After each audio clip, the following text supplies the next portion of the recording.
Hey y'all, coming to you from Asheville, North Carolina, this is GovLove, a podcast about local government brought to you by engaging local government leaders. I'm Rafael Baptista, Buncombe County Strategy Director and GovLove co-host.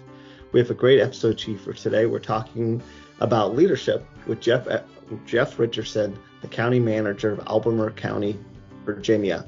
But first, the best way to support GovLove is to become an ELGL member. ELGL is a professional association engaging the brightest minds in local government. Let's go ahead and get started with the episode. So Jeff, I'd be interested to hear, you've jumped around, you've done a couple different things in your leadership career. Can you just briefly let folks know some of the different stops you've made in your career? Yes, sir, I sure will. Rafael, first of all, thank you very much for the opportunity to be a part of GovLove today. Thank you for the efforts to connect across local government. I appreciate the opportunity to be here. Really, if we talk about every manager's got a different story to tell, and I look at my career in thirds. First third of my career was as a department head, and my department head leadership was in the area of human resources, and that's coming out of graduate school. The second part of my career was as a deputy city manager, and ironically enough, that time was in Asheville, North Carolina, serving the city. The third part of my career has been as a manager, both in North Carolina and now in Virginia. And that really is a snapshot of where I've been. About half my career in city government, about half of my career in county government. And for me personally, having the opportunity over my career to be a department head, a deputy aligned to a manager in a vibrant urban setting.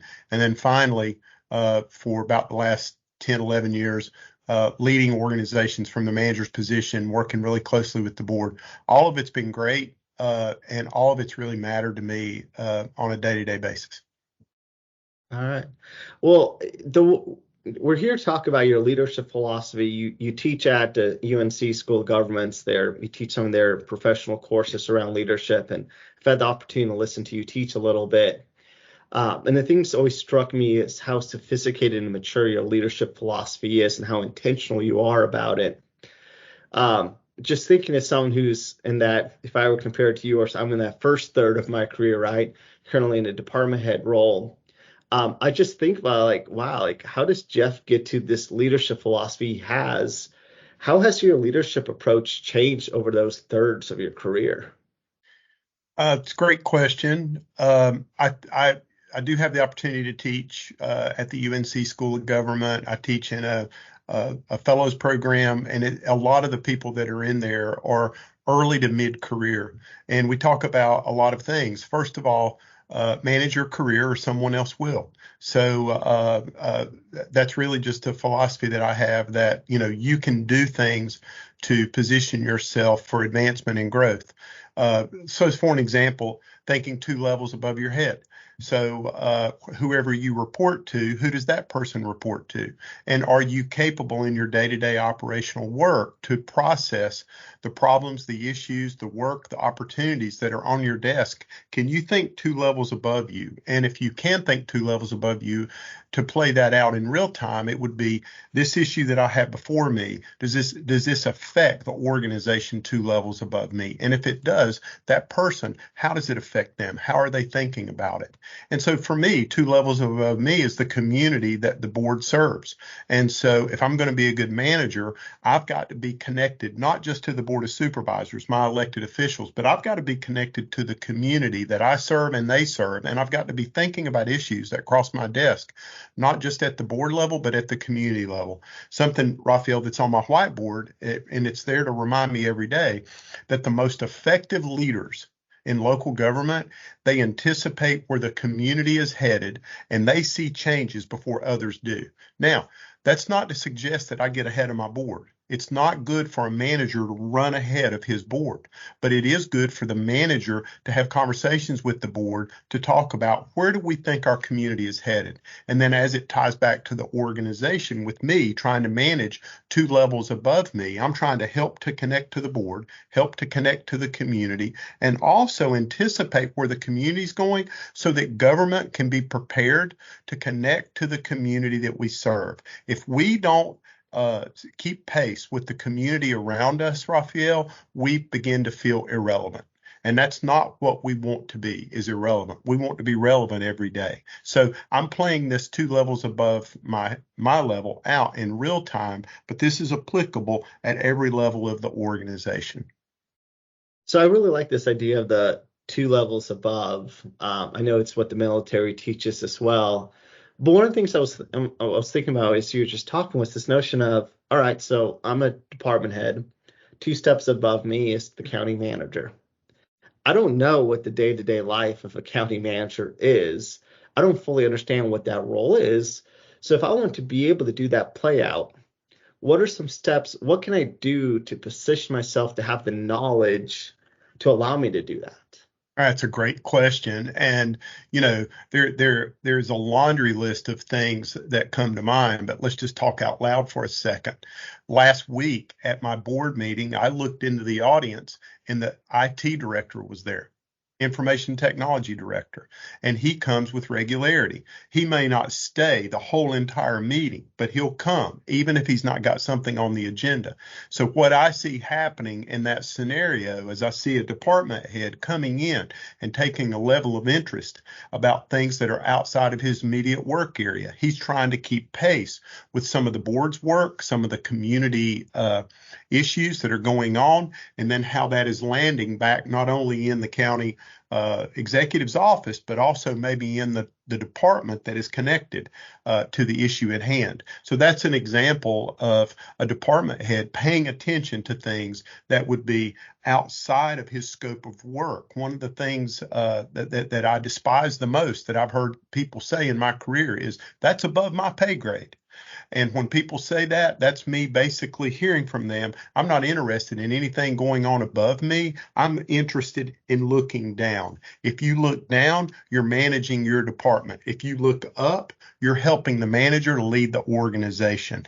It's a two-way street, Rafael. And what that means is that the manager has to take enough interest in the work that's going on in the departments to try to make a meaningful connection with every department in the organization. And at the department level, you need to invite that department head through probably the senior leadership team or whatever the manager calls all the departments getting together. But you need to invite that department head to help you lead the organization. So it's a two-way street. And the department head's job, Rafael, is probably, in my opinion, the most difficult job in local government, because on one hand, you're trying to lead a department, you're trying to prepare your department for great work. But in an organization that's got some tempo, some pace, some demand, and some complexity, the manager intuitively is going to reach down and say, help me lead this organization. And it's going to require the department head to do more than just look down and manage his or her department.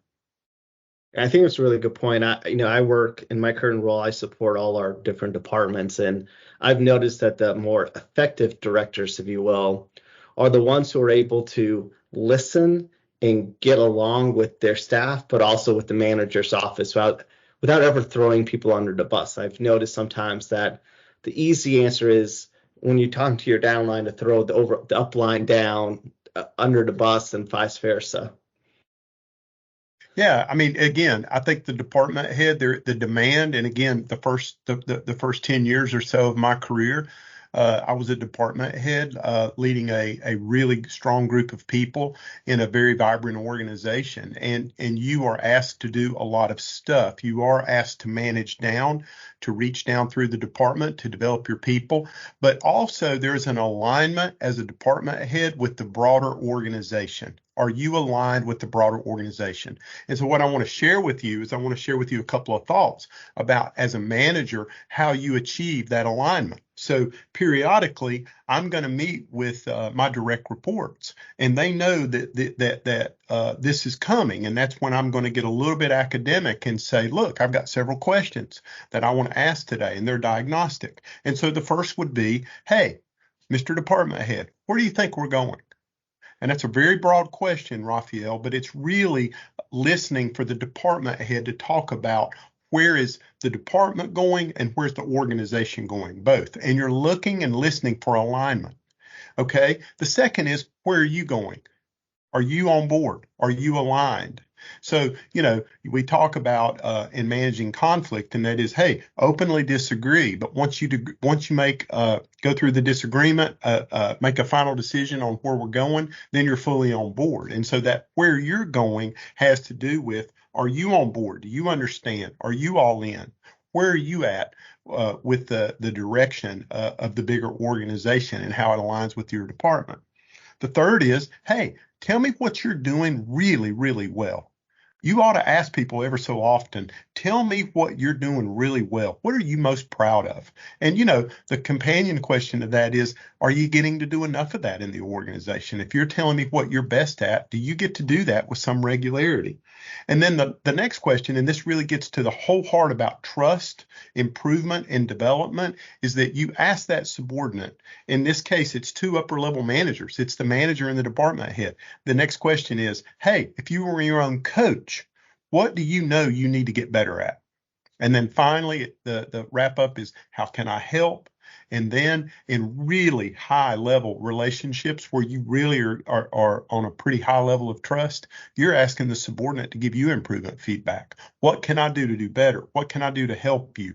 What could I have done differently to help that outcome be different? But these diagnostic questions, you don't have to follow them to the T, and you're not going to ask these every 2 or 3 weeks, but several times a year, you do want to have what I call the broader check-in to see how are we going and how are we aligned. And it's funny that over time, without those check-ins, a department can drift and feel a little bit disconnected to the broader organization's work. And as I say in this organization, every single person matters. We got about 1,000 FTEs. Every person's work matters. Every person's work makes a difference. But that alignment to the broader organizational objectives is critically important to make meaningful impact. So I really like those questions and the intentionality of it. And I love the idea of asking as a coach, right? As you were a coach. As I don't know the Albemarle County organizational chart, but I know you have deputy managers or assistant managers. So I don't know, do you have department heads who are reporting directly to you, or are they reporting to the assistants?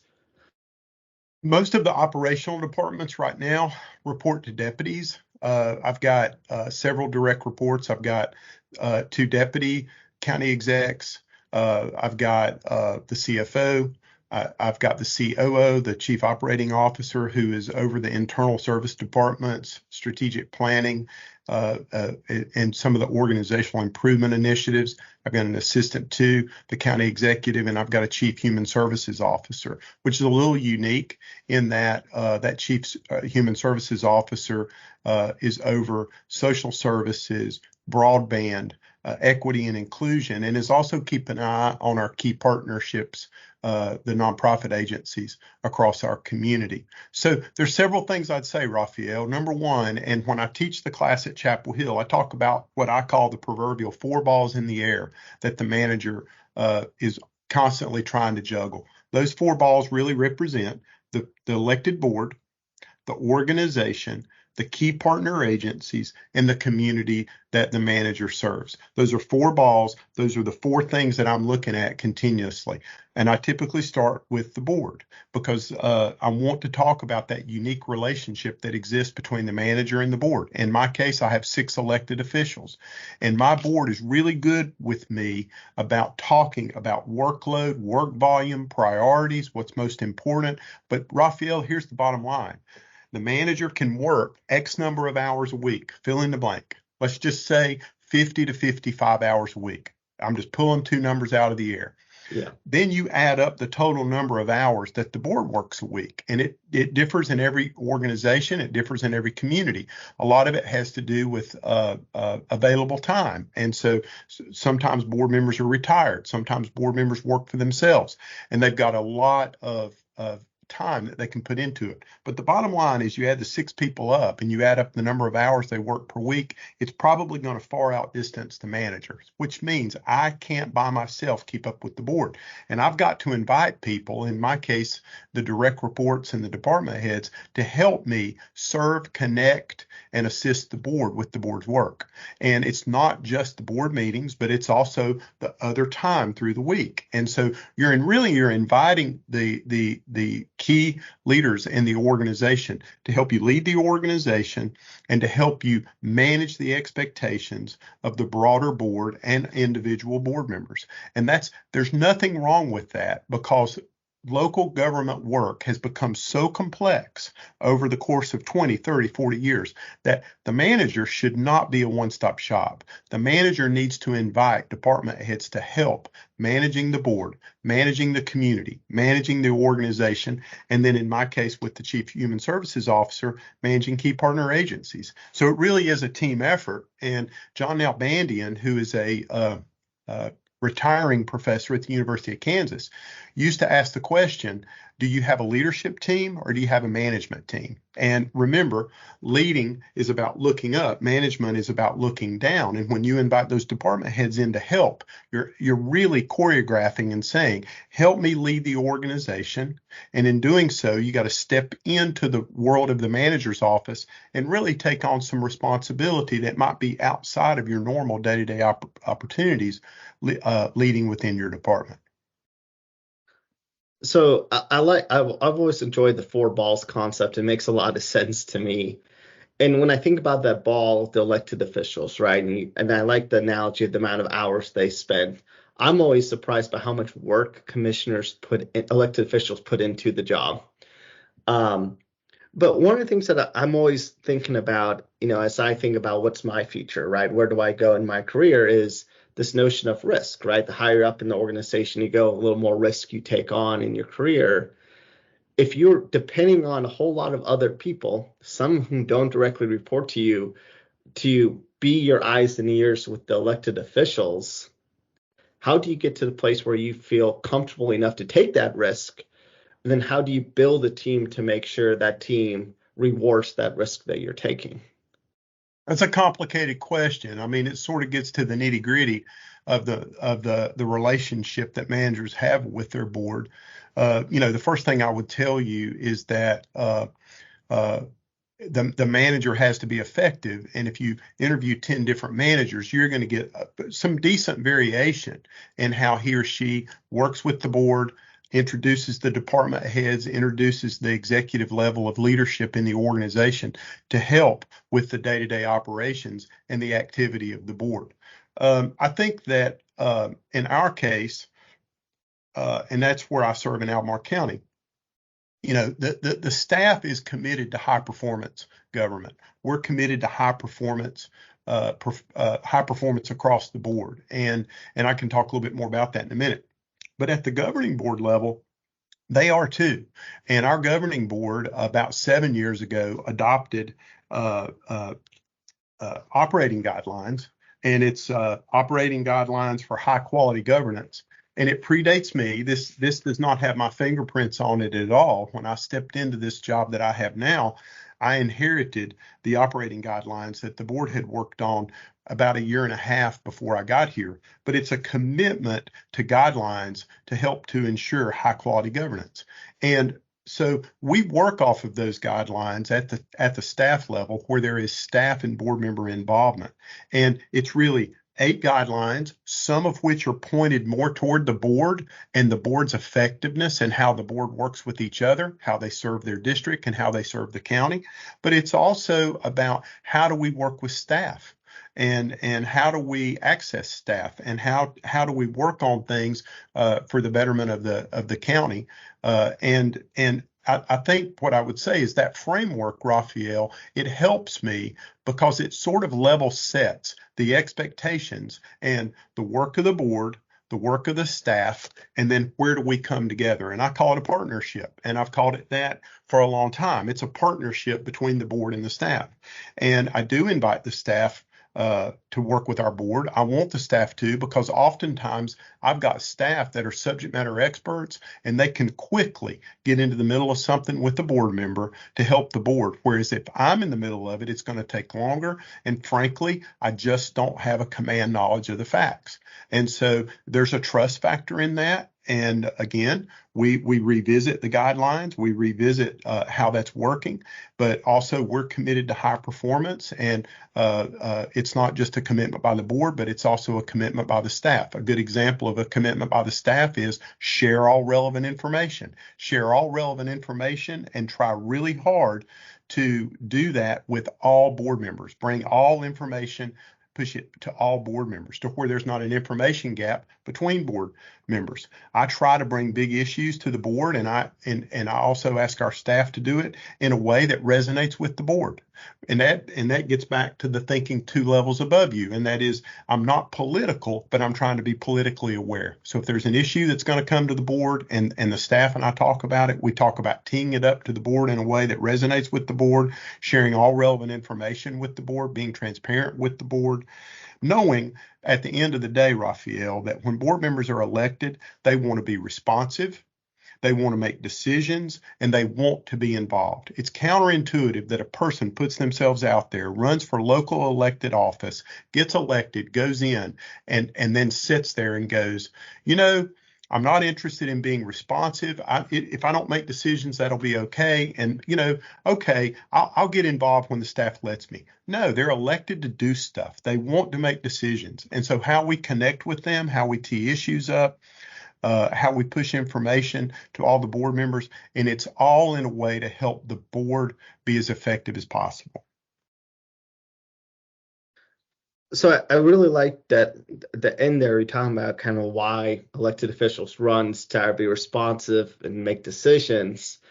I've always been of the belief that probably one of the hardest jobs in local governments to be a board of commissioner member or city council member, because you're not full time. I'm using air quotes, right? You're not getting paid a whole lot of money, and a lot of times you're the one getting it from the community left and right. So if our audience is both elected officials and employees, right, staff members. So we've talked a lot from the staff perspective, but if I'm an elected official, maybe I'm a new elected official, or I'm someone who's kind of struggling to do that. Do you have any thoughts of what can I do as an elected official to best help my manager with those 4 balls and to get to a point where I can best utilize my relationship with staff to be the responsive person who's able to make decisions and able to make a difference? Well, I think, again, you're asking really good questions, but they've got some depth to them.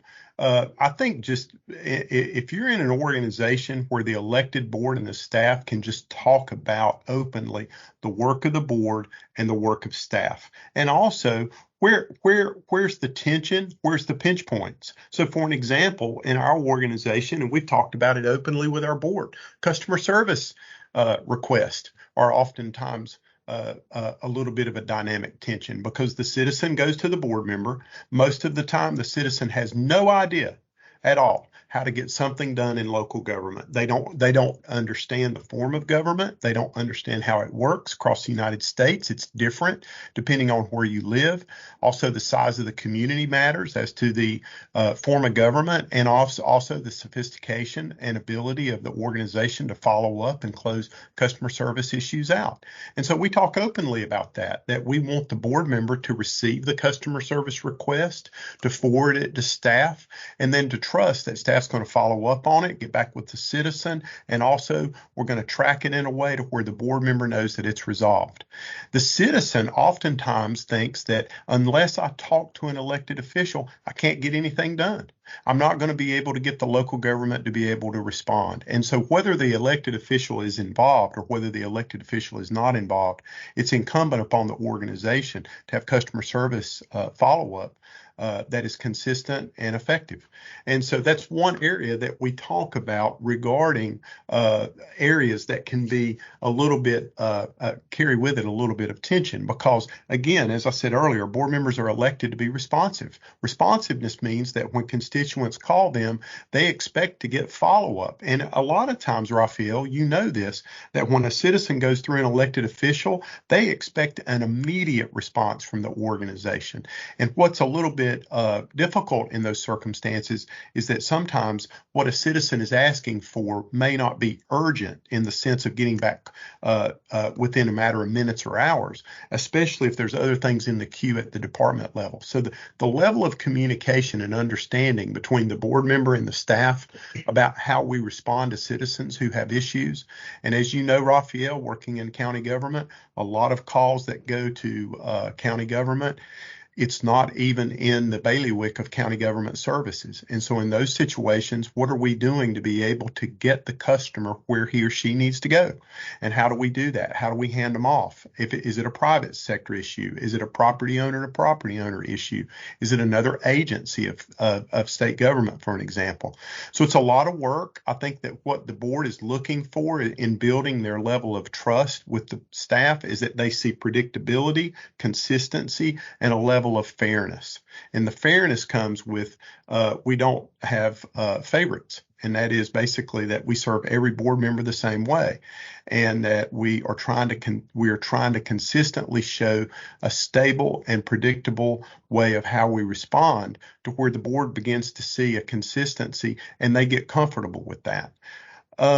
With new board members coming on, I mean, there's just a learning curve. As you know, Rafael, that there is no prerequisites to being a local elected official. You run for office and you get in. And if there is some pace and tempo in the organization, the learning curve is quite high. They're elected one week, they're in a board meeting the next, and they may be looking at a land use issue that is super complicated.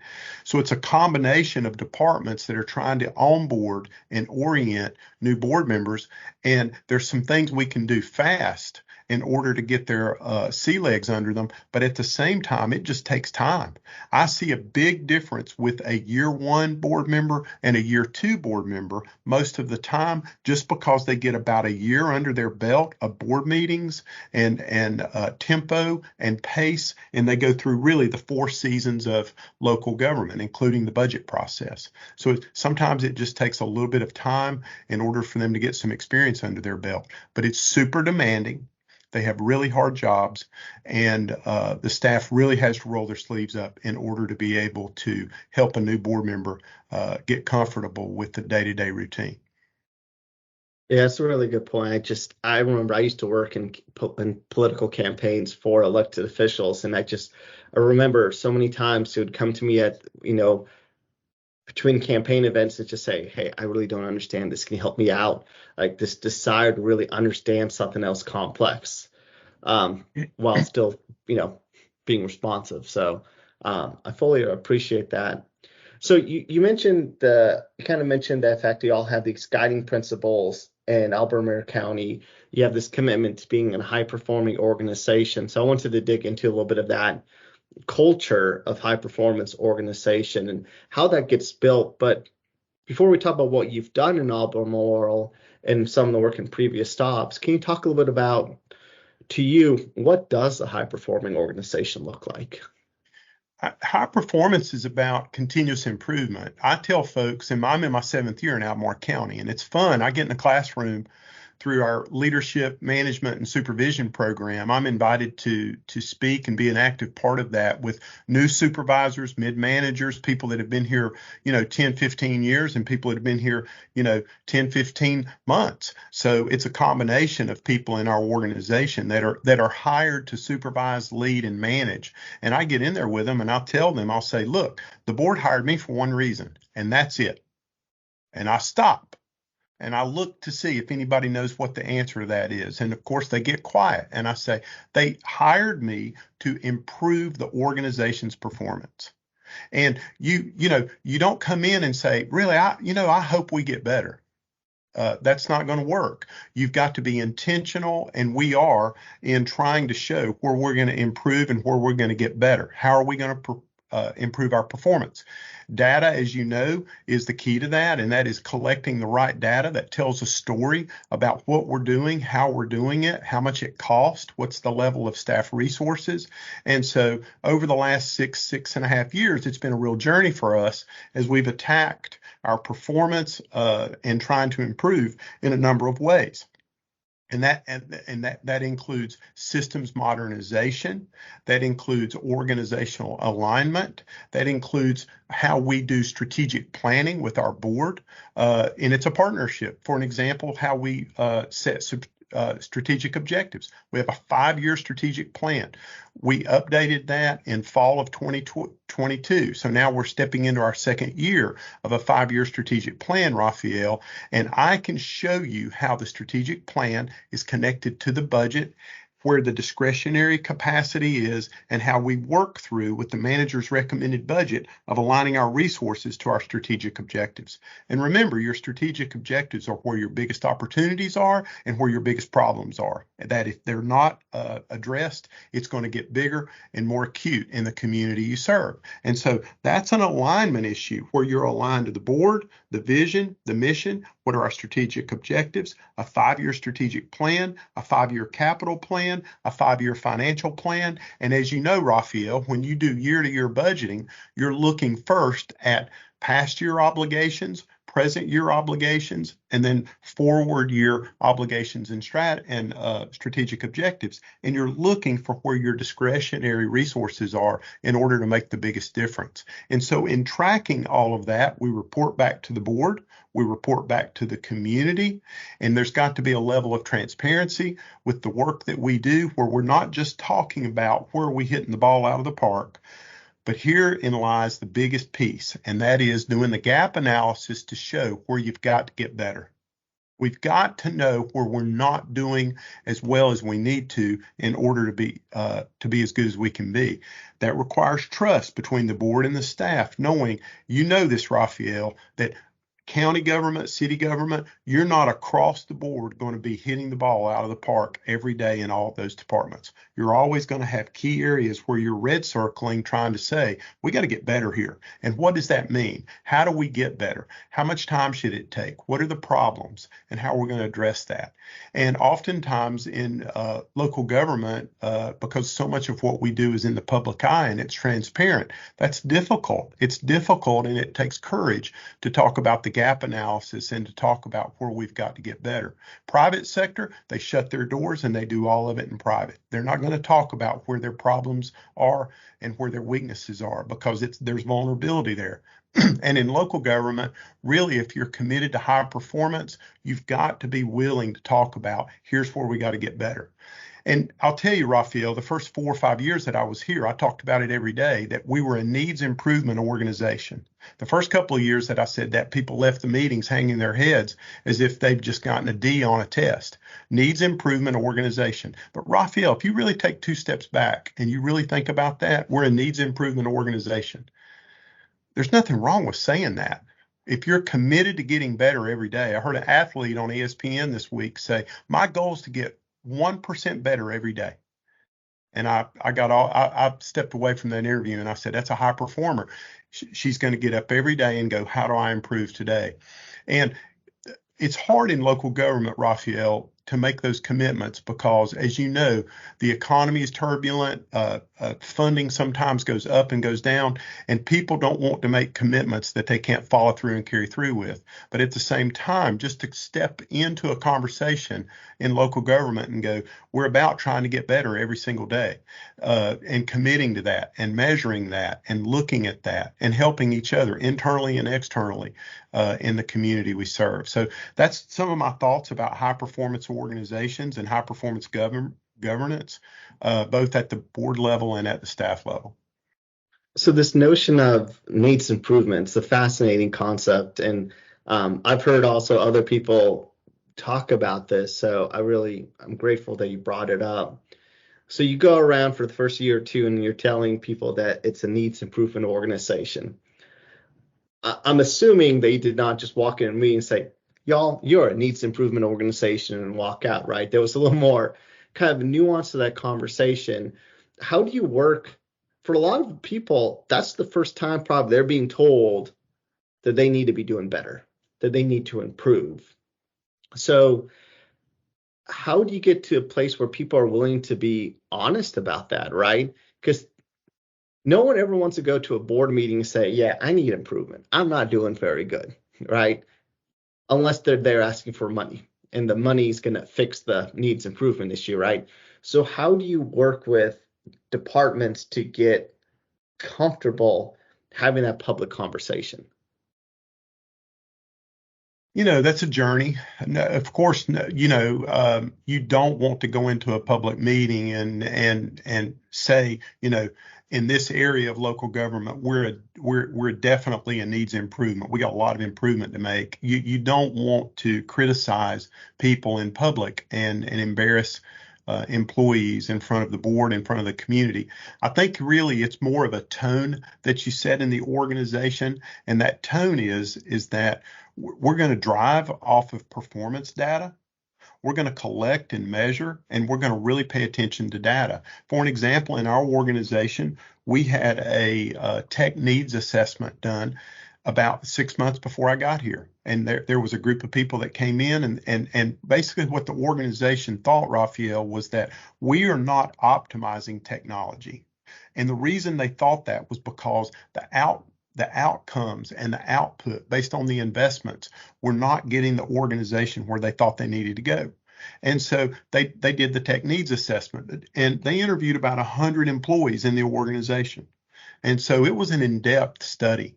And I started in November. The tech needs assessment landed on my desk in draft form in February. So I've been here about 4 months.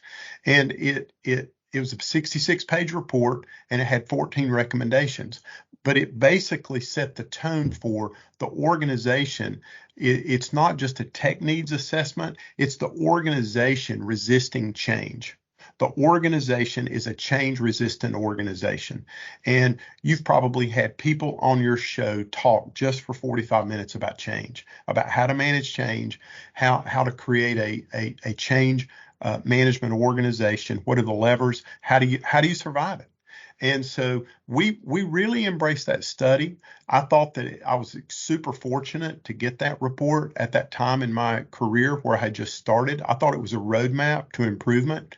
And so we embraced that, not just with technology across the organization, but really a commitment to organizational improvement rather than departments of excellence. And so I'd go back and stop there and just talk for a second about, so much of what local government is into in 2024 to me, it crosses departments. Problems and issues are more complex than they were 30 years ago. And so it's not just about how local government works up and down chain of command.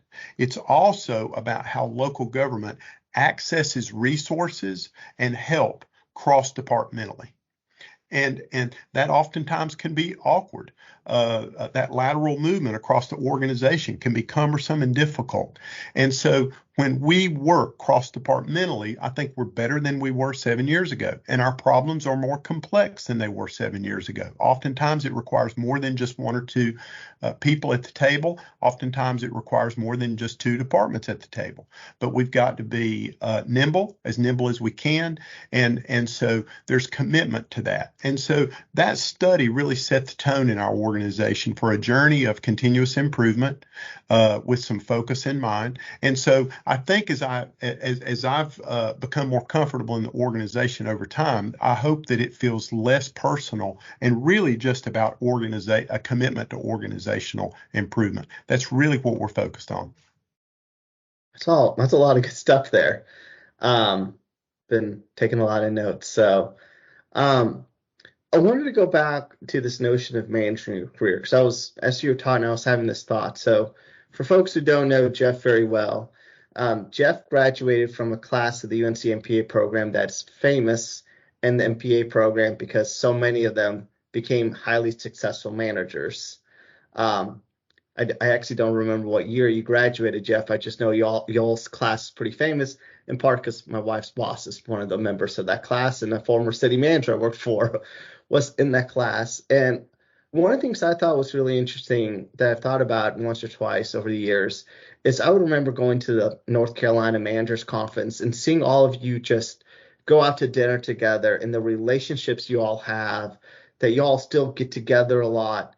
Like, y'all are extremely busy individuals, but you make a lot of time to continue those relationships. And I'll be honest, I'm not the best at keeping up the people I went through grad school with.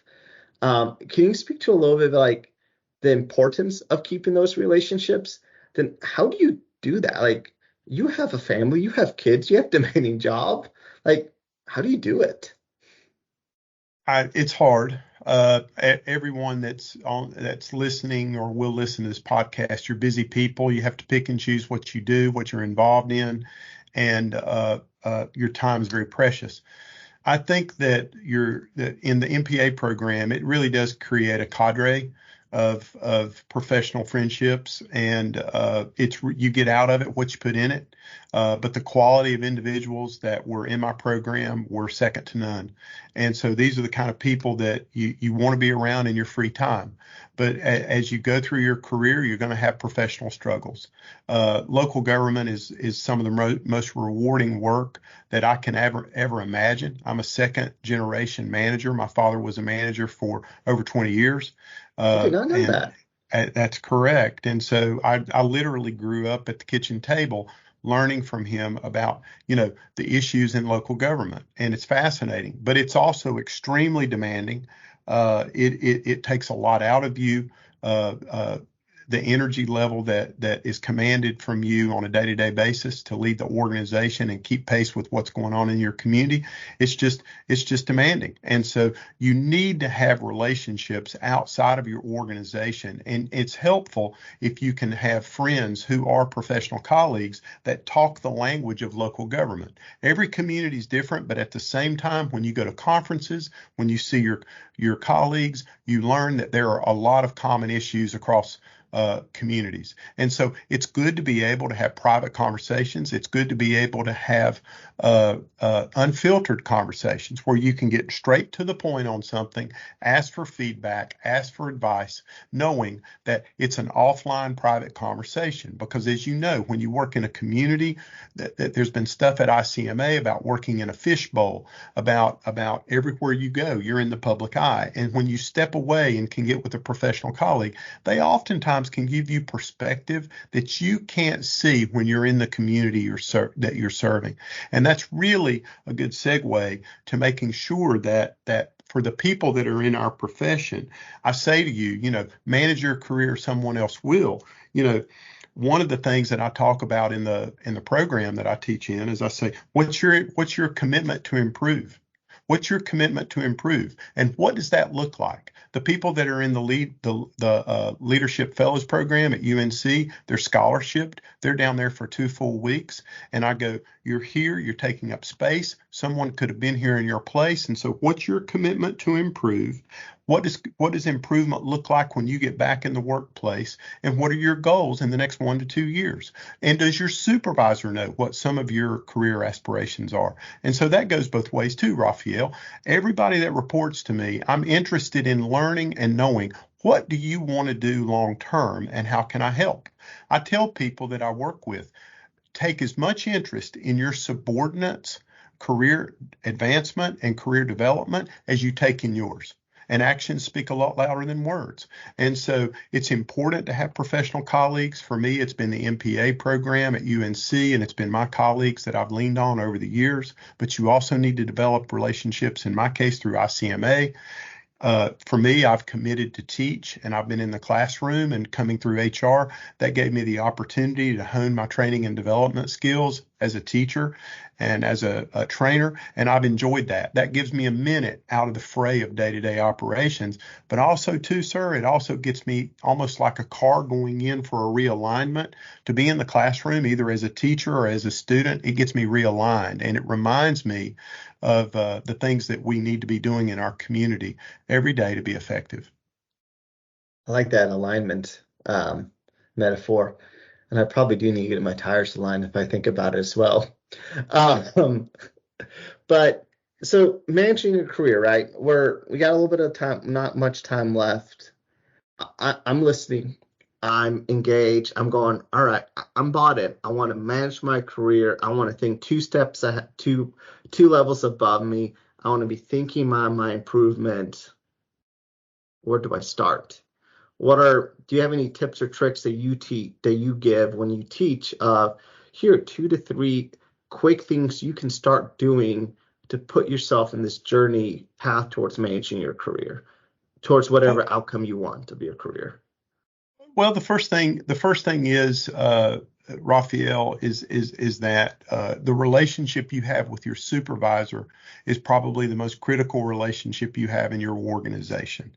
There's a lot of data to suggest that there's two significant reasons people leave an organization when they leave, and they're not in a good spot. Number one is a bad relationship with their supervisor. Number two, they don't believe the organization has a true and genuine interest in their professional development. And if you'll think through those two reasons, they're really intertwined, because the supervisor has the most direct effect on the things that a subordinate is going to get to do to grow and to develop. It has to be aligned with organizational initiatives. And so that's important, that there's a good, healthy relationship back and forth, because sometimes employees want to grow and they want to develop, but it's not aligned with the organizational mission. And those candid conversations are really, really important. It's a truthfulness, but it's a caring with that truthfulness of what the organization needs, what the department needs, what the individual needs and wants, and can we align that? That's the O, the D, and the I. And as a senior level leader in an organization, what's most important is that you always know where you are with how you're processing. Am I processing at the O? Am I processing at the D or at the I? And the higher you are in the organization, the more important it is for you to realize that if you're leading an organization, but you're looking at things through the individual perspective, that can really, really harm the organization and your effectiveness as a leader. Doesn't mean I can't look out for my needs when it's appropriate for me to do so. But that's also helpful when you're working with subordinates, and that is aligning the O, the D, and the I. I take a real interest in your growth and your development, but I can't grow and develop you unless it's aligned with the organizational needs. So, as you grow and as you develop, and as you step forward and take on more responsibility, you want a supervisor who is supportive of that, but you've got to do that in the context of what does your organization need to be effective? And are you able to perform in a way to where that's going to help them at that particular time? That's really good stuff. I've had the privilege of having some really great supervisors in my career, and they've made a big difference. And one story I have is I was in an organization where I was stuck, and my supervisor said, "I know you're stuck." And they found me another role that gave me a stepping stone in another part of the organization that unstuck me. And I'll forever be grateful to them for that, because that was a big opportunity. Yeah, and the thing that managers, and I'm not talking about managers in an organization, I'm talking about county or city managers. The thing that sometimes are difficult for city and county managers is that we go through a career, and when you get to the point where you're working directly for an elected board, there are pieces of that are sometimes unpredictable. And what we have a tendency to do sometimes is that we want to sit and tell war stories. And, subordinates sometimes are interested in experience that managers have had with boards and such. But when you're working with subordinates and helping them to manage their career, it's really important that the manager really focus on the subordinate and not him or herself. And, one of the things that they tell us at UNC in the classroom is they say, be careful about just standing and telling war stories about the things you've gone through in your career, because there are many people that work in local government that want to ascend and do great things, but they're not necessarily going to be a city or a county manager. They may lead in a very meaningful and beneficial way, but they may lead at a department head level, a department management level, an assistant city or county manager level, but they may say, you know what, I don't know that I want to report to an elected board. And there's so much meaningful leadership that goes on in an organization day to day. You don't have to be the manager to be making big changes and be making big decisions in order to be doing a lot of great things in local government. Yeah, definitely gotten to appreciate the value of everyone in an organization and the role they can play. Well, as we start kind of wrapping up, Jeff, one of our traditions is we like to have the guest pretend to be the DJ.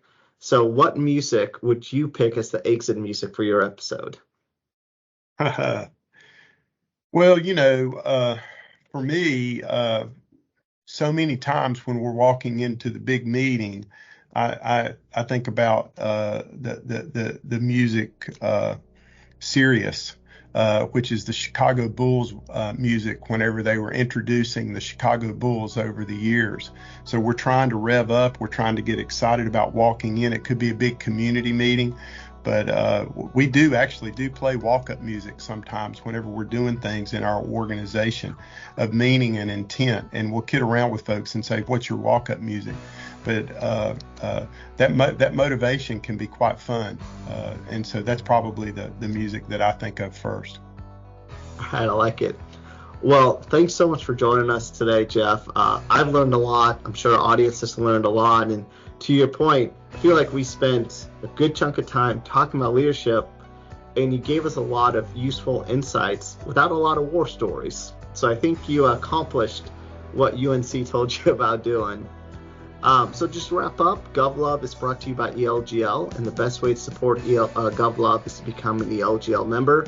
You can reach us online at elgl.org/GovLove or on Twitter at GovLove Podcast. Thanks so much for listening. This has been GovLove, a podcast about local government.